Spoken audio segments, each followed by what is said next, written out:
Oke, baik lagi di Ngoboy Ngobrol Sotoy. Masih sama gue Riza alias Big Giant dan juga Penyok alias Danu terbalik ngomongnya. Dan tengah-tengah masih yang kemarin Yopan, aka belum nemu nama panggilannya.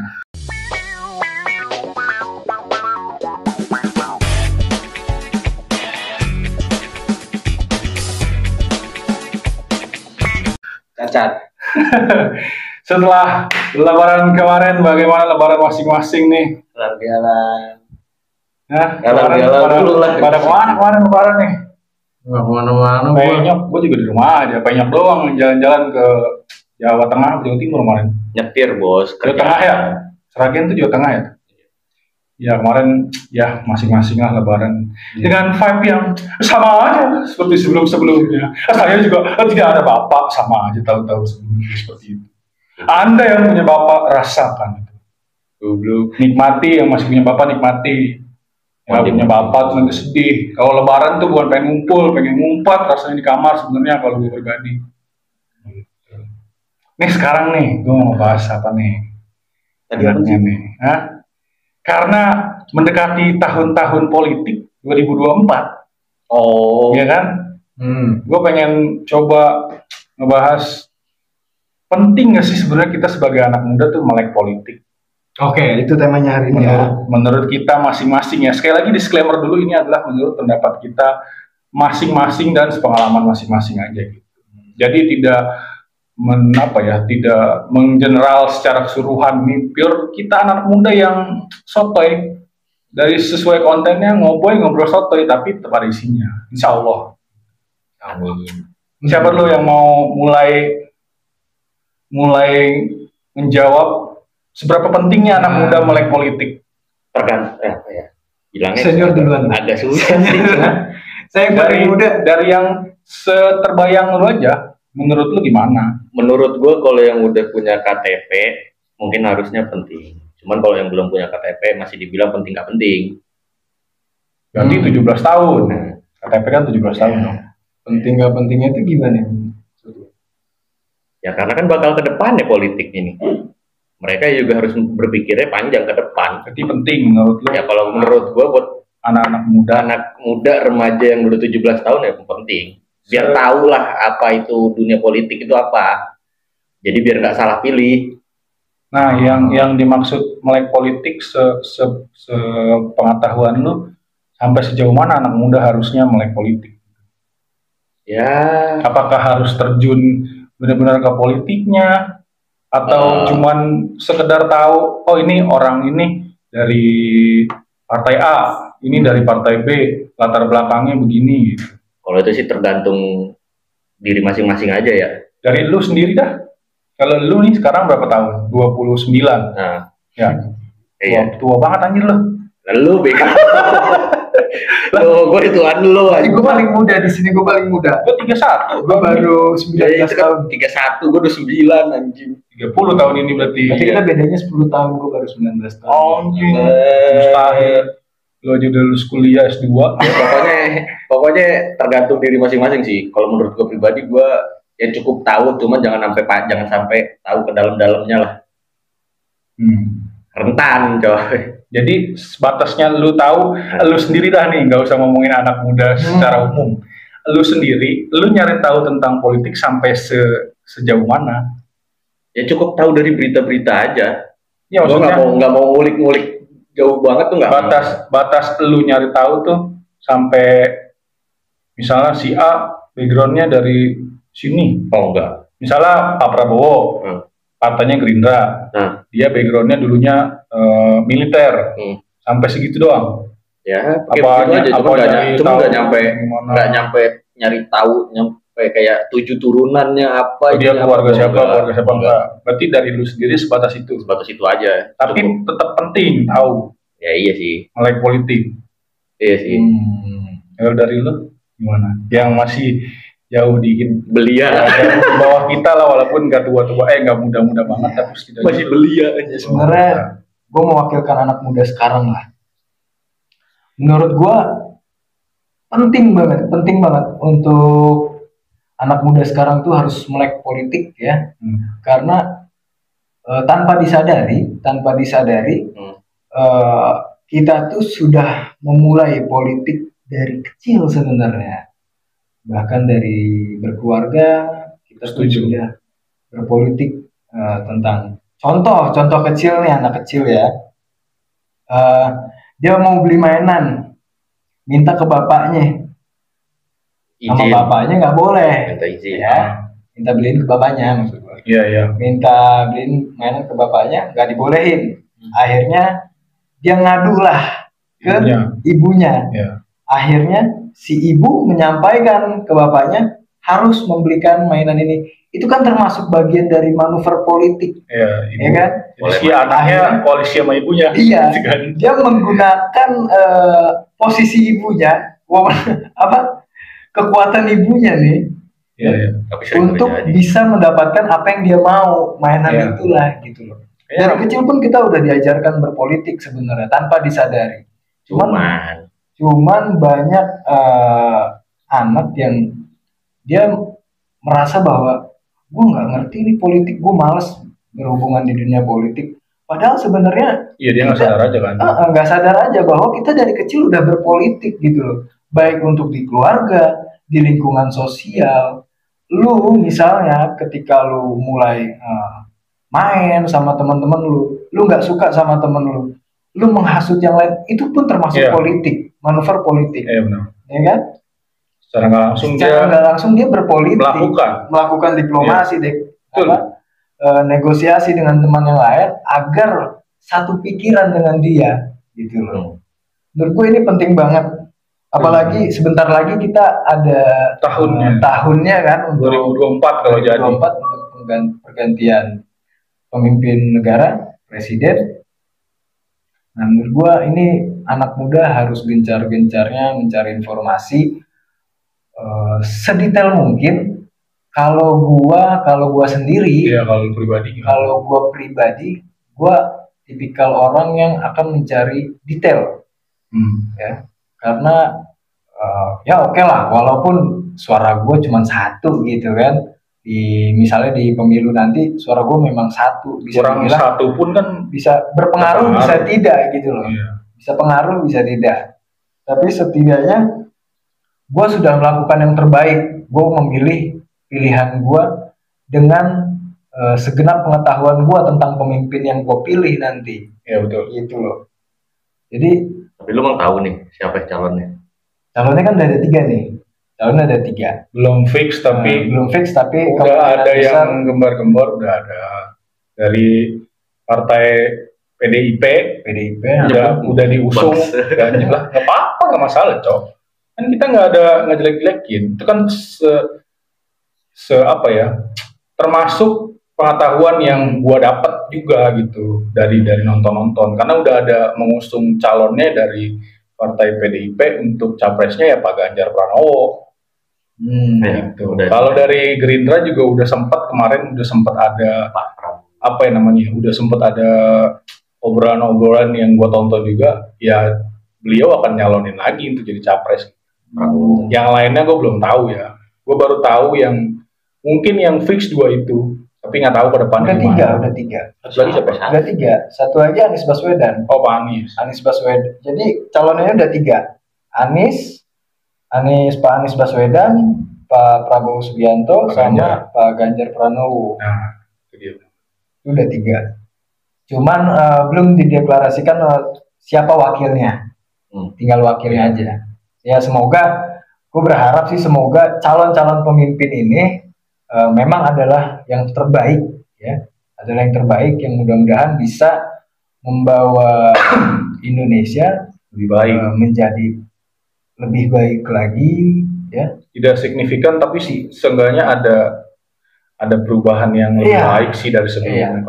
Karena ya mereka juga kan nggak segampang yang kita pikir gitu. Lu ngurus negara, lu ngurus keluarga aja susah, apalagi ngurus satu negara yang penduduknya berapa ratus jiwa kita Indonesia. Pekerjaan yang terberat sih. Iya, sebenarnya kan susah banget. Kita mungkin di luar ngoceh sana ngoceh sini dengan gampangnya, tapi kalau kita terjun ke dalamnya kan belum tentu kita juga bisa sebagus mereka yang sekarang. Kalau dari gue pribadi, Nah, kan menurut lu sekarang gue nih? kan udah tuh tadi. Kalau menurut gue memang harus melek dari sedini mungkin kalau menurut gue. Karena mengacu, kan sering ada omongan bahwa jangan nyangkut pautin apa ya, segala sesuatunya sama politik gitu-gitulah. Misalnya agama jangan disangkut pautin sama politik. Siapa bilang, justru harus tetap kita berpolitik. Maksudnya harus ada politik dari zaman dulu aja, sepengetahuan gue yang baca, nonton gitu ya. Zaman Nabi juga kan udah berpolitik dari zaman dulu. Dari mulai ya benar-benar dari ngerintis Nabi. Dari zaman beliau aja kan, beliau dan sahabat-sahabat, paman-pamannya kan juga ngelakuin politik. Itu demi menyebarkan agama Islam kan. Masuk ke politik. Berarti kan beliau dan sahabat-sahabatnya itu kan ngelakuin politik juga untuk beragama gitu loh. Dan bahkan yang gua tahu, ini koreksi lah kalau salah ya.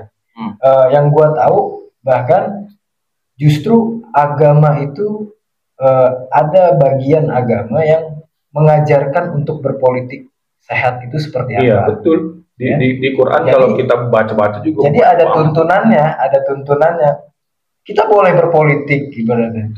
Tapi agama itu punya anjurannya, berpolitiknya itu harus seperti ini loh. Iya.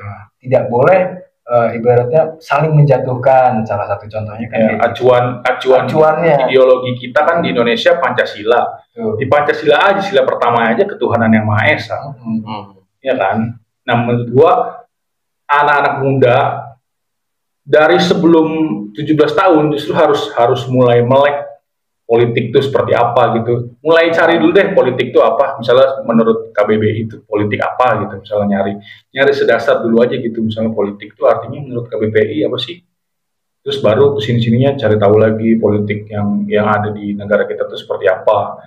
Orang-orangnya, latar belakangnya, background keluarganya, dia dari keluarga siapa, terus kinerja mereka ini para calon pemimpin di negara kita tuh sebelumnya pernah ngelakuin apa aja, maksudnya apa yang udah dilakuin, kebijakan apa yang mereka udah pernah bikin dan berhasil atau enggak gitu. Walaupun kan menurut gua setiap kebijakan yang pemimpin kita ini buat tetap akan timbul pro kontra gitu. Maksud gua pro kontra itu manusiawi lah menurut gua. Akan timbul hal tersebut tuh mungkin banget dan nggak apa-apa menurut gua. Tapi harus benar-benar melek sih, karena kan sekarang aja nih yang pemilih baru yang notabene 17 tahun baru 17 tahun kan 2024 sudah mulai milih nih. Kalau mereka nggak melek siapanya, takutnya kan mereka akan nggak tahu latar belakang. Iya, mereka akan didoktrin, ditunggangi gitu kasarnya. Maksudnya gue nggak ada ngejelekin siapapun, tapi hal itu kan lumrah terjadi. Pasti. Takutnya yang gue takutin tuh mereka karena mereka nggak melek politik, ya cuman ngasal aja tanpa tahu. Iya betul. Si A ini backgroundnya seperti apa, si B backgroundnya seperti apa, cuman ngelihat atau enggak dia cuman ngedengar dari temennya yang memang melek, ngasih tahu, pilih si A aja, si A tuh begini tahu gitu. Tapi dia nggak cross check lagi gitu. Kan pentingnya cross check melek politik tuh seperti itu, maksudnya biar nggak salah pilih. Jangan sampai nanti nyesal di kemudian hari, begitu kita milihnya ngasal, baru teriak, wah ini gimana sih kebijakannya begini. Ya lu apain aja sebelumnya, maksud gua. Masalahnya kan itu kan buat jangka panjang. Iya, 5 tahun itu kan. Itu sebenarnya apa yang lu khawatirkan itu nggak usah kita bawa yang jauh-jauh. Yang barusan terjadi deh, seperti adanya revisi undang-undang KUHP Cipta Kerja yang kemarin lagi gencar-gencarnya di demo itu kan tentang Omnibus Law ya. Omnibus Law itu Cipta Kerja. Itu kan sempat terjadi demo besar-besaran di antara kalangan pelajar. Kalangan pelajar ini ada mahasiswa bahkan sampai SMP. Siswa SMA yang ikut terjun demo. SMP. Tapi mirisnya gua adalah kemarin tuh ketika ada salah satu oknum polisi yang nanya ke anak SMA yang ikut demo, tahu nggak gitu? Kamu ikut demo karena apa? Jawabannya tuh karena ikut-ikutan aja. Nah, Itu miris, gue sebenarnya melihatnya itu miris ya. Gue juga nggak setuju sih kayak gitu. Karena gue ketika SMA aja, gue bukannya membandingkan, tapi seharusnya kita nggak boleh menutup diri gitu loh. Ya lu tetap harus Kita harus tahu tetap tahu, kita harus tetap belajar. esensinya apa nih orang demo. Bahkan kita mau melakukan apapun itu kan harusnya ada dasarnya ya. Sekarang kalau lu turun ke jalan, dasarnya hanya sekedar ikut-ikutan, buat apa gitu loh. Malah takutnya ngorbanin diri lu sendiri. Kan ya dempet-dempetan, sesuatu gitu kan, maksudnya jangan ngerugiin diri sendiri. Sekarang lu ikut-ikutan, lu nggak tahu resiko yang terjadi di lapangannya kayak gimana. Lu bisa kena pukul, lu bisa kena benda-benda kayak batu, apalagi kemarin sempet ricuh kan, setahu gua sempet ada yang ricuh. Nah kayak gitu kan, lu ikut-ikutan, sementara orang tua lu nyari lu gitu loh. Lu mengkhawatirkan keluarga lu. Gitu. Makanya kan balik lagi berarti kan pentingnya melek politik di anak-anak muda ya untuk itu, maksudnya ya nggak perlu terlalu dalam, nggak masalah ya, cukup tahu lah. Jangan lu kayak tadi anak-anak siswa SMA atau nggak SMK dia ditanya sama oknum polisi ngapain nih ikut demo, apa esensinya, nggak pasti cuma ikut-ikutan. Nah itu kan yang gue juga nggak setuju, sia-sia maksudnya tenaga lu di situ. Lu ngapain? Maksudnya kalau lu nggak tahu esensinya lu demo itu atas dasar untuk apa, sia-sia. Lagian di era sekarang juga menurut gua pribadi ya, sosial media digital yang sebegitu kencangnya bisa kok lu mengeluarkan pendapat lu, kritikan lu lewat sosial media tuh masih bisa banget, asal lu tahu juga. Balik lagi pentingnya lu melek politik. Lu cari tahu dulu tuh, karena kan sekarang di Indonesia juga ada yang namanya UU ITE ya. Gua belum selesai sampai sekarang baca UU ITE, tapi gua ada kemauan, gua pengen baca karena kan gua pribadi gua ikut terjun di dunia sosial media ya. Jadi biar gua nggak salah bertindak, supaya gua ya kasarnya bukannya takut ya, tapi supaya gua aman lah. Kan lu mengkritik sama menghina tuh beda. Gua juga nggak setuju sama orang-orang yang berkoar-koar di sosial media tapi hanya untuk menghina si para pejabat atau elit politik kita ya. Gua juga nggak setuju. Mengkritik itu perlu, tapi lu juga harus tahu tata kramanya gitu. Maksudnya menghina dan mengkritik itu satu hal yang beda menurut gua. Jadi lu harus tahu dulu itunya. Pola-pola UU ITE ini apa yang bisa menjerat lu untuk masuk ke hukum. Nah, lu hindarin hal-hal yang memang sudah diatur sama undang-undang menurut gue ya. Maksudnya kita sebagai warga negara juga harus menghormati undang-undang yang udah dibuat. Walaupun kita semua juga tahu undang-undang yang dibuat juga nggak sesempurna itulah. Namanya juga masih ciptaan manusia kan. Tapi seenggaknya lu melek apa tuh ITE sebelum lu berkoar-koar di sosial media gitu. Ya kita bikin video kayak sekarang juga kan kita harus tetap hati-hati, maksudnya harus tahu batasannya kita ngomong seperti apa gitu, dengan pola yang benar gitu. Walaupun judul konten yang ngobrol sotoy, tapi setidaknya kita tetap ada andil untuk ngerubah sedikit aja bagian kita aja, bagian anak-anak muda gitu. Kalau dari gua sih gitu.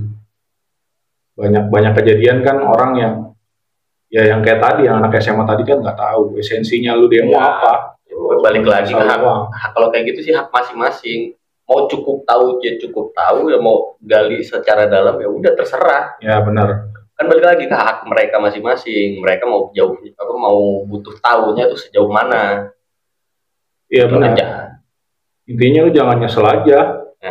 Kalau lu udah jangan nutup mata dah kalau kau buat politik, sebenarnya tahu udah. Itu hak masing-masing. Mau lu kan ada yang punya pendapat gue golput aja gitu. Kalau lu mau golput pun lu keep sendiri, walaupun gua nggak setuju sih sama orang yang golput. Tapi kalaupun lu mau golput ya lu keep sendiri, jangan keluar-keluar di media sosial, karena setahu gue itu ada di undang-undangnya. Kalau lu udah ngajak orang lain untuk ngikut lu golput, itu lu bisa dihukum juga. Gue lupa di undang-undang mana, ntar gue cari. Nanti gue tampilin juga. Tapi setahu gue ada itu undang-undangnya. Gue pernah nonton di podcastnya siapa gitu, yang tentang bahas politik juga. Penting sih sebenarnya, melek politik penting. Penting lah. Karena kan Penting lah. penerus yang tua-tua ya, maaf kasarnya. Ya lu yang anak muda ini Mengambil langkah demo pun sebenarnya dibutuhkan menurut gue juga ya. Cuman kalau demonya hanya sekedar lu demo kayak yang kemarin tuh menurut gue sia-sia banget ya. Bahkan gue sampai pas yang Omnibus Law itu, yang demo besar-besaran terkait Omnibus Law itu, gue sempat diajak lah, diajak sama teman-teman gue untuk ikut demo, ya karena gue tahu tentang bagaimana cara mereka berpolitik. Ini memang bagian mereka bermanuvernya seperti ini. Akhirnya karena itu gue menolaknya waktu itu dengan cara gini loh. Oke, gue mau ikut demo, tapi janjiin gue bisa masuk ke gedung lembaga biar kita bisa langsung ngobrol intens. Nah, itulah karena kalau menurut gue pribadi, kalau kita cuma berdiri doang, megang-megang kertas segala macem, oke memang itu diperlukan, tapi itu persentase berhasilnya kecil. Lebih baik, oke lu berani bertemu, lu diplomasi langsung sama lembaga, itu menurut gue lebih worth it. Makanya kalau kayak gitu rata-rata tuh perwakilan biasanya. Walau memang berat ya, gue akuin memang yang gue lihat kemarin bisa masuk nembus gedung DPR aja, itu perjuangannya memang sulit lah. Gue akuin mereka akhirnya kan melakukan hal yang agak keras kan, akhirnya membobol pagar. Itu juga yang gue nggak setuju tuh, sampai ngerusak fasilitas umum. Gue nggak setuju. Lu demo tapi lu tetap harus tahu aturan, jangan ngerusak fasilitas umum yang udah ada. Itu kan akan ngambil uang APBN juga untuk benerin. Iya, kalau lu mau tanggung jawab tuh benerin pagar pakai duit lu sendiri. Nah, ayo, kan itu ulah lu. Maksud gua ulah orang-orang oknum yang pendemo ini yang ngerusak fasilitas umum. Harusnya kalau lu mau tanggung jawab ya pakai duit lu sendiri. Dari situ aja lu udah gak ada tanggung jawab ya kalau udah ngerusak.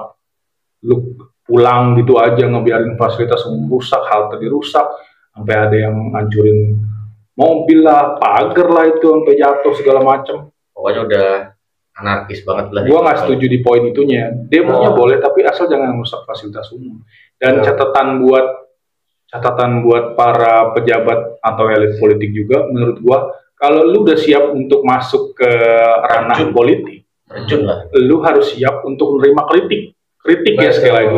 Kritik bukan yang menghina. Yang menghina gua juga setuju untuk dihukum. Yang menghina ya, bukan yang mengkritik. Menghina kan ada yang kita tahu udah ada yang nyerang sampai personal. Misalnya lu nyalonin sebagai anggota dewan misalnya.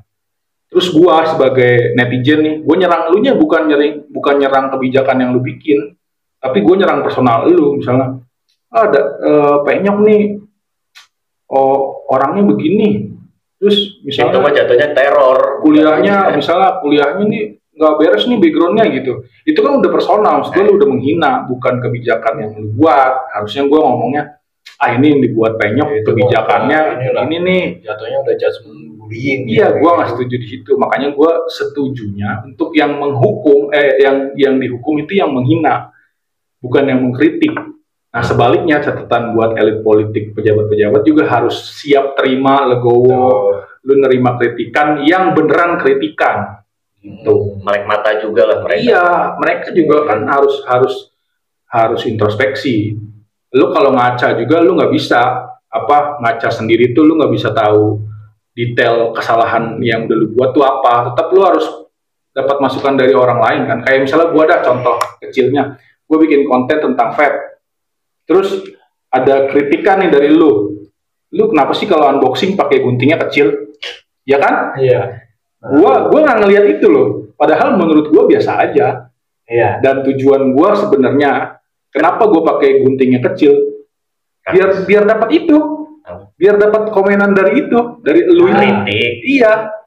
Buat gua pribadi ya, maksudnya ibaratnya untuk menarik perhatiannya, justru itu salah satu. Kalau di sosial media kan ada yang namanya komen. Iya, nah, dengan kita nerima banyak komen juga buat di gua ya, maksudnya gua nggak mau dibilang influencer lah, karena gue juga nyantumin di bio Instagram gue sebagai consumer gitu, sebagai user aja, sebagai user vape gue tuh, bukan sebagai influencer. Gue nggak mau disebut influencer juga, tapi gue tahu polanya si influencer nih gimana mainnya, gue tahu. Makanya gue pakai gunting yang kecil, dengan badan gue yang gede, tangan gue yang gede, kok gue pakai gunting kecil. Akhirnya kan lo komen gitu. Nah maksud gue itu kan tetap kritikan dong. Nah harusnya kan gue rubah tuh, ya udahlah besok gue pakai cutter misalnya, atau nggak gue pakai gunting yang lebih besar, lebih proper. Itu gue open kok, gue nggak pernah matiin komen. Mesti gue tetap membuka kritikan dari teman gue dulu sendiri gitu. Kalau dari gue sendiri kan gue nggak bisa ngaca, dan gue nggak sadar bahwa oh ini ternyata jadi masalah gunting kecil ini gitu. Itu contoh kecilnya. Kalau gue jadi pejabat gitu, misalnya gue nyalonin jadi pejabat, ya gue harus siap terima kritikan dari orang-orang banyak gitu. Karena kalau lu udah terjun di dunia politik ya lu harus siap dikritik. Iya, jangan nutup diri juga. Lu kan nggak sesempurna itu jadi pejabat tuh. Gitu. Ada masa-masanya lengah lah, ibaratnya kita lengah. Dengan mungkin perkataan juga kan suka kadang lengah. Apalagi lu udah punya posisi yang penting untuk negeri ini gitu kan, harus berhati-hati ngomong, tapi ada momennya lu lengah dan lu dikritik ya nggak boleh marah. Iya, lu jangan terima. Jangan ngerasa diri lu sesempurna itu. Even Nabi Muhammad aja ada yang nggak suka, ya apalagi lu yang orang biasa. Iya. Gitu loh maksud gua, jangan nutup diri lah, maksudnya jangan ngerasa diri lu enggak, kerja gua udah bener, kerja gua udah sempurna. Nggak ada, harus tetap menerima masukan dari orang lain lah. Nah itu jadi poin penting untuk pemilih-pemilih baru menurut gua. Dan ya anak muda sekarang kita sebentar lagi inilah, ya setahun lagi kemungkinannya 2024, setahun lagi kita akan ada pemilu, ya kan? Untuk anak-anak sekarang tuh ya mereka harus mulai paham lah politik itu seperti apa, calon-calon ini latar belakangnya seperti apa. Tapi lu ini enggak, lu termasuk orang yang kalau memilih calon pemimpin lu harus tahu latar belakangnya dulu nggak? Harus tahu kalau gua, walaupun nggak sedetail banget, tapi seenggaknya gue lebih detail dari yang mungkin dari teman-teman gue sendiri. Gue lebih detail gitu. Gue harus tahu, paling enggak gue harus tahu background story dia sebelumnya apa, ngapain aja, apakah kebijakannya bagus atau enggak, atau lebih banyak kontroversinya. Baru gue cari tahu ini backgroundnya dari mana, misalnya event kuliahnya di mana misalnya, terus keluarganya nih keluarga siapa, cari tahu juga background keluarganya tuh seperti apa dulu gitu. Kalau lu itu gua kalau itu bisa dibilang detail. Ya mungkin ada yang lebih detail dari gua kan. Ya sih, banyak sih mungkin yang lebih detail. Gua sih sampai sebatas itulah, sebatas kemampuan gua untuk nyari tahu, karena kan sumbernya juga nggak terbatas lah. Sumbernya juga kan terbatas. Itu aja kan nyarinya susah. Maksudnya gue harus nyari dalam banget tuh kalau lu nyari. Misalnya Pak Prabowo, background keluarganya siapa, terus beliau dari mana. Nah selama masa jabatan beliau di sebelumnya kayak gimana nih? Apa gitu. aja nih iya. Yang udah dibuat. Tapi gue pribadi gue nggak pernah kawar menghina, nggak pernah, mengkritik sering, tapi menghina tuh nggak pernah gue.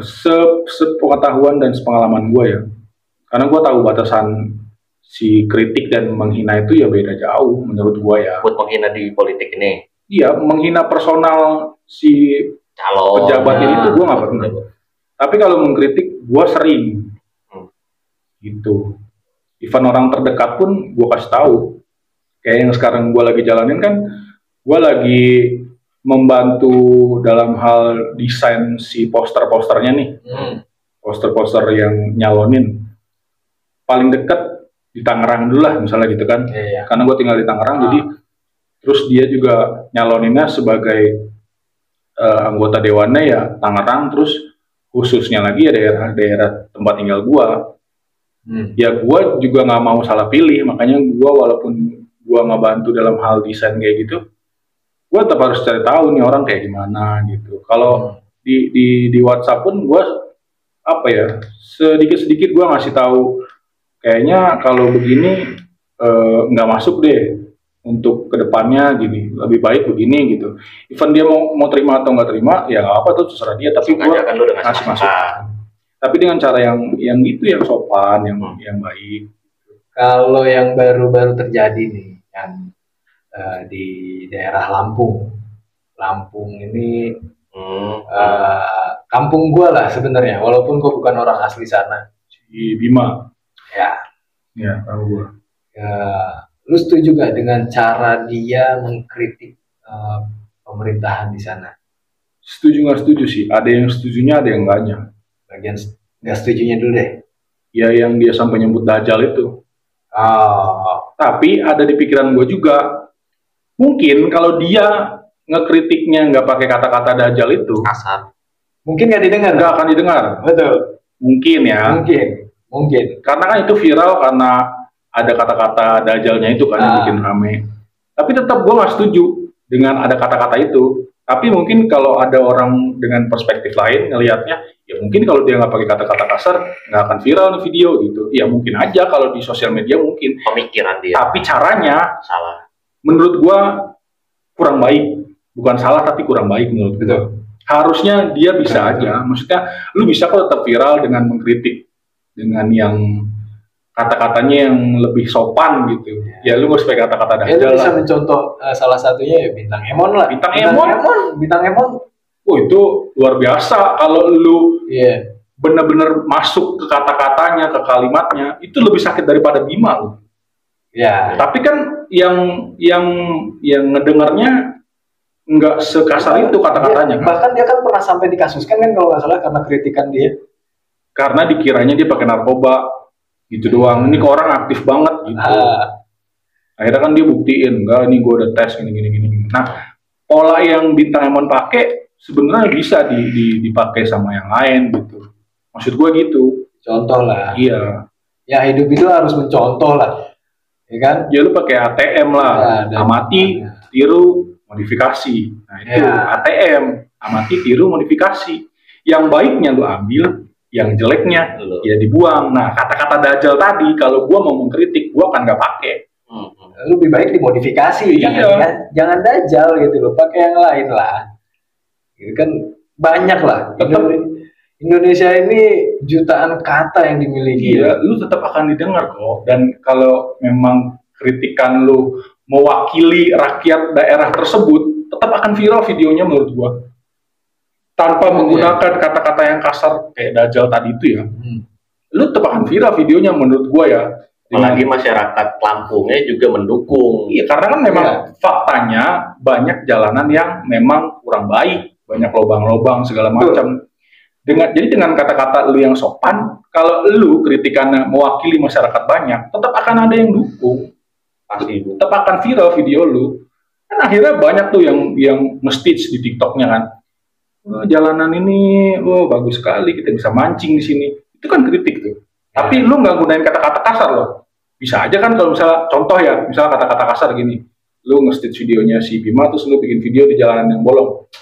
Anjing nih, jalanan rusak nih, nggak bener, goblok gitu. Contoh. Tapi kan beda tuh dengan yang tadi. Siapa nih yang punya jalanan bisa mancing di jalanan begini? Nggak ada kan gitu. Jatuhnya menyindir. Itu kritik tapi kan nggak pakai kata-kata kasar. Bisa ya. Ya, cuman memang banyak masyarakat kita yang belum nyampe memang ya, quote on quote secara personal ya, pengetahuannya mungkin mereka banyak yang nggak tahu bahwa ini tuh satir. Dengan ngomong apa sih maksudnya nih, orang kok bilang jalanan bisa mancing di jalan raya, itu kan satir. Kalau yang buat yang tahu itu udah tahu itu satir. Bukan ngebagus-bagusin tapi justru itu satir. Banyak juga memang yang belum tahu. Nah, balik lagi ke pendidikan sebenarnya. Betul. Basic dari semuanya menurut gua yang harus dibagusin dulu pendidikannya menurut gua. Kalau pendidikan kita belum rata, belum terarah dengan baik gitu. Nah, dari mana nih pendidikan? Balik lagi nanti akan panjang lagi tuh ke guru segala macam, masih banyak yang saling bersinergi lah. Iya. Bahkan menurut gue politik juga harus kita balik lagi nih ke pentingnya politik untuk anak muda zaman sekarang. Sekolah juga ini menurut gua, sekolah harus dari sekolah juga sudah mulai menurut gua ya. Ya SMP OSIS politik gitu. Sudah mulai. Cuman yang gua lihat sampai saat ini OSIS itu ya hanya sekedar kegiatan. Iya, memang. Gitu. Tapi kan itu cikal bakal politik. Harusnya kalau mereka menyadari, bahwa di situ ada ruang lingkup politik yang harusnya sih sadar ya. Akan memberikan banyak pengalaman dan pengetahuan gitu. Iya. Harusnya kalau mereka sadar mungkin mereka akan dapat banyak pengalaman dan pengetahuan. Iya, lu belajar sedini mungkin. Ya situ dari situ SMP OSIS paling banter. Tapi lu ikut OSIS? Ikut. Gua enggak. Dulu gua enggak. Dulu gua OSIS tuh kelas berapa ya? Kelas 2 ya kita mulai naik kan. Iya dong, kelas 2 dong. Kelas 2 lah. Kelas 2 kelas 1 enggak? Kelas 1 tuh cuma buat milih. Kelas 1 milih, kelas 2 tuh udah mulai jadi. Lu mau ngikut mau enggak ya udah terserah. Udah mulai jadi. Tapi tetap biasanya yang kelas 3 yang untuk jadi ketua, wakil, nah gitu-gitunya tuh. Yeah. Nah, anggota-anggotanya kelas 2 banyak kan. Dulu gue juga mulai dari kelas 2 masih misalnya seksi olahraga, dengan seksi konsumsinya gitu kan kayak gitu-gitu. Nah, pas kelas 3-nya baru kita mulai tuh kelas 2 semester akhir tuh udah mulai tuh kita nyalonin untuk jadi ketua dan wakil gitu-gitu. Jadi kelas 2 ya? Dulu ketua gue dulu kelas 2 cewek pas SMP. Lupa. Udah lama soalnya gue nggak sekolah. Kalau nggak salah sih dia dulu. Kalau nggak salah kelas 2. Udah lama nggak sekolah. Seingat gue. Tapi jadi bagian ya kayak gitu-gitunya seksi A, B, C, D-nya gitu. Ketua dan wakilnya setahu gue sih kelas 3 ya. Kelas 3 awal-awal gitu. Intinya banyak lah. Ya harusnya kalau mereka sadar, mereka bisa ngambil pengalaman dari situ. Ya mungkin masih muda banget kali ya kalau SMP. SMA kan harusnya mereka mulai melek banget ya. Dan ya, yang lebih harus meleknya lagi ya pas kuliah lu jadi BEM. Karena di kampus itu diandalkan sekali untuk di kampus lu universitas kan BEM. Kalau di gua kan di kedinasan namanya Resimen Korps Taruna. Tapi basicnya sama, itu BEM juga. Ya, organisasi. Cuman kan karena sekolah kedinasan kan. Penyebutannya aja. Penyebutannya aja beda. Tapi organisasinya sama kurang lebih kayak gitu. Pas di kuliahan juga gua awalnya ikutnya memang untuk nyari kegiatan. Karena yang lu tahu berdua kan gua masuk kampus juga bukan keinginan gua pribadi awalnya kan. Nah, gimana caranya gua buat ngerasain ini dengan enjoy? Akhirnya gua ikutlah organisasi Resimen Korps Taruna ini supaya gue ada kegiatan yang bikin gue nyaman di kampus tersebut. Akhirnya gue nggak ngeluh gitu loh, karena gue ngelihat senior gue. Nah, bedanya di universitas sama di sekolah kedinasan, kalau di kedinasan ini Resimen Korps Taruna ini, kalau yang jadi resimen atributnya ada yang beda. Misalnya ada yang pakai talikur. Kalau gue kan di bagian tertib tarunanya nih, di tiptarnya, poltarnya, kalau sekarang berubah nama jadi poltar. Kalau dulu zaman angkatan gue tiptar, tertib taruna. Nah, kenapa gue pengen jadi tiptar dulu? Karena gue ngelihat awalnya senior gue, oh ini atributnya beda sendiri, pakai baret, pakai talikur, persis kayak PM. Perbedaannya terlihat jelas lah ya. Jauh. Cuman resimen yang lain pun pakai talikur, tapi si tiptar ini beda banget dia, pakai baret biru, pakai talikur putih biru, pakai kopel putih. Persis kayak PM aja udah. Kan ngurusin, gue bertanggung jawab sama ketertiban taruna, mau senior ataupun junior. Itu tanggung jawab gue. Jadi kalau ada senior maupun junior yang salah, yang pertama kali harus bertanggung jawab atau dihukum itu gue dulu. Polisinya TNI gitulah. Kalau di TNI itu apa namanya ya? Ya PM itu kan? PM. Setahu gue. PM militer bukan tuh. PM itu penengah. PM polisi militer. Kalau di polisi itu apa sih namanya? Yang kemarin tuh tahu gua. Yang bapak itu sebutannya gua nggak tahu. Bukan Brimob, bukan apa ya, lupa gua. Bukan, itu mah jabatannya. Ini tuh ininya loh, apa institusinya kayak PM kan polisi militer. Dan dia yang sebut nama sih. Dia sebagai penanggung jawab TNI yang lain tuh, setahu gue ya PM. Nah, di polisi itu apa gitu lupa gue. Coba deh cari. Lupa gue. Iya, ada lah pokoknya. Nah, di kuliah kurang lebih gue seperti itu. Gue yang bertanggung jawab sama eh, ketertiban, kedisiplinan taruna-taruna mau senior ataupun junior gitu. Makanya gue sebenarnya dulu banyak musuhnya juga sih, gitu. Tapi banyak juga yang suka. Karena gue jarang menindak juga sebenarnya. Ya udah ada lah beberapa video tentang curug. Tapi gue mulai berorganisasi dan gue tahu itu termasuk politik ya dari situ juga. Dari pas di kampus itu. Gue juga ngalamin maksudnya di OSIS, SMP, SMA tuh gue mungkin belum terlalu ngeh bahwa itu juga termasuk dari organisasi yang berpolitik. Gue nggak ngeh mungkin. Jadi baru ngehnya banget pas di kampus. Karena kan pikiran kita juga makin dewasa lah ya. Makin melek, kita sering ngeliat ini, oh ternyata ini begini. Oke. Ini anggaplah kita bertiga, ini kan ibaratnya kita melek politik karena keingintahuan dari diri sendiri, dorongan dari diri sendiri lah. Iya. Betul. Ya. Tadi gue bilang harusnya mereka sudah mulai paham tentang berpolitik, tentang politik itu dari sekolah. Nah, menurut lu berdua, gue pengen tanya, menurut lu berdua, apa yang harus dilakukan pihak sekolah atau pihak yang mendidik, ya, agar anak-anak ini harus melek politik dari kecil gitu loh. SMP. Konteksnya Dari SMP lah boleh. Ya, SMP. Nggak usah terlalu ke SD lah. SD mah mungkin masih masih main-main lah, biarin lah. Belum porsinya memang. SMP deh, SMP yang udah mulai ada OSIS ya. Mereka udah dikenalkan dengan organisasi OSIS itu.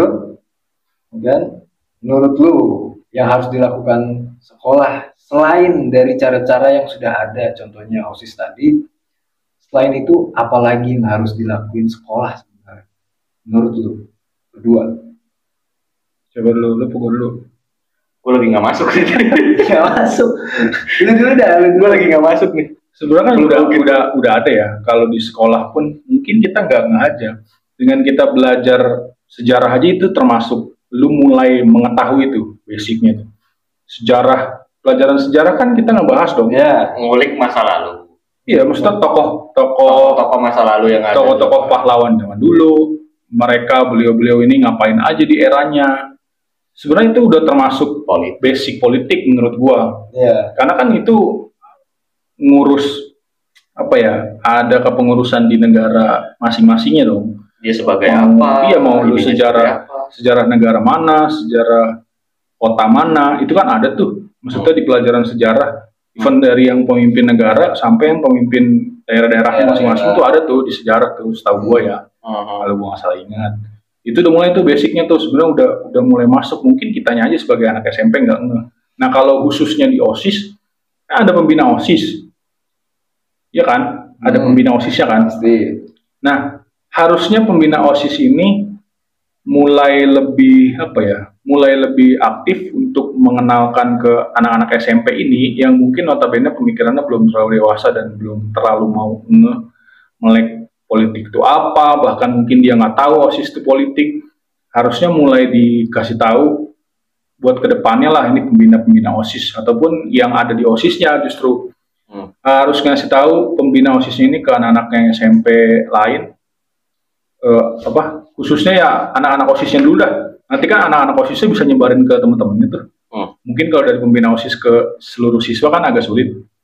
Jadi kan harus ke anak-anak yang masuk ke OSISnya dulu nih. Kasih tahu bahwa OSIS tuh ini termasuk ruang lingkup politik. Kasih tahu juga politik tuh seperti ini menurut KBBI, sistemnya tuh seperti ini, gini gitu. Nah jadi nanti yang pengurus OSISnya akan nyampein lagi tuh ke teman-temannya kan, dari mulut ke mulut. Ini tuh begini loh, ternyata OSIS tuh termasuknya ranah politik juga untuk basicnya gitu. Kita tuh berpolitik juga di OSIS gitu. Harusnya sih gitu sih. Secara basic mungkin menurut gua itu dulu sih. Harus dikasih penjelasan lah. Penjelasan yang bener-bener lengkap. Dalam ya. Iya, yang lebih detail gitu. Mungkin kalau sekarang kan belum ada yang ngejelasin. OSIS itu termasuk ranah politik gitu. Basicnya politik gitu. Kalau dari gua mungkin kayak gitu sih yang bisa dilakuin. Dari lu gimana? Gue setuju Nggak tahu gua. dengan kata lu. Dari sejarah sebenarnya kita bisa belajar ya kan. Iya. Seperti Ya, tanpa pengetahuan kan emang iya, belajar sejarah itu kita emang nggak sadar aja. Iya. politik bagaimana Indonesia tadinya belum merdeka jadi merdeka kan ada Iya. diplomasi yang dilakukan oleh Soekarno dan Iya. lain-lain pahlawan-pahlawan Dasar lainnya kan. Tokoh lain. Itu kan termasuk politik. Cuman ini mungkin kita rasakan lah. Ini kita rasakan bahwa saat kita belajar sejarah itu memang guru ini penyampaian yang diberikan oleh guru-guru ini Lain. Kurang baik. bukan kurang baik, tapi mereka tidak mengarahkan bahwa politik yang dilakukan orang-orang penting dulu tuh seperti ini loh untuk memerdekakan Indonesia. Mereka nggak fokus ke sana, tapi lebih fokus ke historikalnya aja. Tapi setuju nggak lu dengan pendapat gua nih? Kenapa guru-guru banyak yang notabene mungkin kurang semangat ngajarnya, kurang ikhlas ngajarnya, dan itu manusiawi. Karena apa yang mereka dapat juga kurang. Dalam hal material, Ya pasti. material. Menurut gue iya, Setuju nggak lu? setuju. Kayaknya iya deh. Basicnya dari situ nggak? Kayaknya iya. Kan lu juga nggak bisa apa ya? Lu nggak bisa memaksakan guru. Notabene lu nggak ada momen males, nggak ada momen capek. Kita nggak bisa maksain itu dong. Mereka ini juga termasuk profesi yang Menurut gue penting banget. dan capek menurut gua. Ya karena kan sebutannya itu pahlawan tanpa tanda jasa itu kan guru itu. Nah, Gue sempet loh bercita-cita sebagai guru. termasuk yang kurang setuju sama kata-kata pahlawan tanpa tanda jasa untuk guru. Cuman kan biasanya banyak yang bilang kan kayak gitu kan. Iya, memang yang kita dengar selama ini kan itu. Tapi harusnya sebutannya adalah pahlawan perlu tanda jasa. Kayak kata-kata siapa? Pahlawan perlu tanda jasa. Kayak kemarin gue ngeliat tuh di Harusnya kita semua walaupun tidak tertulis, tapi harusnya kita punya sikap yang menyikapi untuk guru ini adalah pahlawan perlu tanda jasa. Basic lu jadi seperti Setuju, sekarang Setuju Dari gue. guru. karena siapa? Setuju. Walaupun mungkin ada yang beranggapan di luar sana, ya memang dari guru, tapi kan balik lagi ke kita masing-masing. Iya, tapi lu bisa baca karena siapa awalnya? Tuh. Iya, orang tua lu ngajarin di rumah 100% baca. Enggak kayaknya. Enggak. Mungkin ada yang sibuk, Ya. terlalu sibuk dengan pekerjaannya masing-masing orang tuanya. Biasanya tetap baik lagi lu di sekolah, yang mana itu guru yang ngajarin. Makanya gue agak sedih, terutama guru-guru SD ya. Bukan karena ibu gue guru SD, bukan. Ini pure pendapat gue pribadi karena gue tahu teman-teman gue pun ada yang guru, yang masih honorer, yang udah PNS, banyak lah. Ini pendapat gue pribadi bukan karena ibu gue guru SD, tapi sepengalaman gue dan hati gue ngerasain, kok banyak teman-teman gue yang lupa sama guru-guru SD gue. Nggak ada tuh yang gue lihat balik lagi ke SD untuk mereka nih guru-guru SD bukan pengen dikasih duit ataupun makanan ataupun apalah materi itu, bukan. Sekedar lu nengokin guru SD lu nyapa, bu apa kabar, sehat, datang ke sekolah. Guru ngelihat anak didiknya sukses itu udah senang banget sebenarnya. Tapi ada nggak yang punya rasa gue harus balik lagi nih ke SD nyapa guru gue, Minimal punya perasaan balas. ya masa lu nggak sanggup sih beliin minuman doang deh misalnya. Ya. Pas jam istirahat, bu minum bu ini bu buat istirahat, atau nggak lu beli makanan kek. Walaupun sepengetahuan gua, mereka nggak pengen itu juga. Itu tadi mereka cuma pengen ditengokin, sekedar lu ingat aja ada nggak? Ini sepengalaman gua di teman-teman gua dulu ya. Ini juga sebenarnya Teman-teman gua nggak ada. Terkadang anak-anak ini persepsi mereka terbentuk dengan kekeliruan menurut gua. Mereka pikir ya kan, ketika mereka sekolah guru ini killer nih, guru killer. Persepsi Ya, mereka kan banyak. sampai akhirnya mereka lulus, mereka nggak punya rasa bahwa gue pernah diajarin dia dengan benar, jadi gue males lah. nggak memandang Gitu. dia ada. Iya. Biasanya. Kalau yang di Sampai akhirnya begitu. Padahal guru ini mereka punya tahu porsinya ibaratnya. Ketika Iya. mereka mendidik, ya mereka harus melakukan hal yang keras mungkin, ya itu pasti mereka lakukan. Kalau memang itu kan balik perlu. lagi cara mengajarnya Cara dia. mengajarnya dia. Cuman ketika anak-anak ini dewasa, kenapa mereka nggak berpikir dewasa gitu loh? Bahwa apa yang dilakukan guru waktu itu keras, bukan berarti dia benci gitu loh. Jadinya ngejauh gitu. Jadinya menjauh kan kalau mikirnya. Justru gue malah dekat loh sama Iya. guru-guru yang killer. Gue juga begitu. Setelah gue Justru malah lulus, dekat gue.